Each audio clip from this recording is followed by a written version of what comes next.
You're traveling to China at the beginning of the new year. What are you going to say to Xi Jinping about the protesters?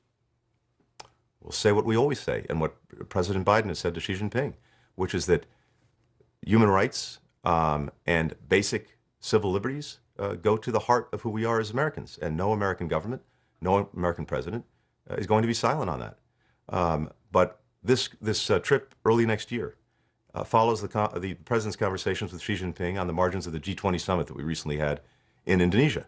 And it's very important that we're communicating directly and clearly with China.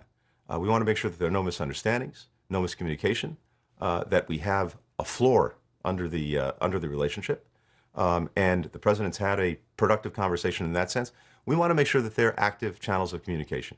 And that is the best way to make sure that there's no miscommunication. Let's turn at the same time. Go ahead. Go ahead, Jake. No, I'm sorry.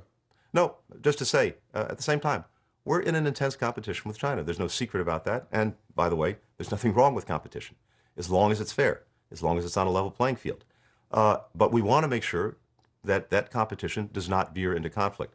So I'll be pursuing these conversations early next year. Others in the administration will be engaged with their counterparts in China. The world expects us to do that. The world expects us to manage this relationship responsibly. And by the way, if we can find places to cooperate, because it's in the interests of our people, but also in the interests of people around the world, we'll try to do that too. For example, on climate, on global health. Yeah.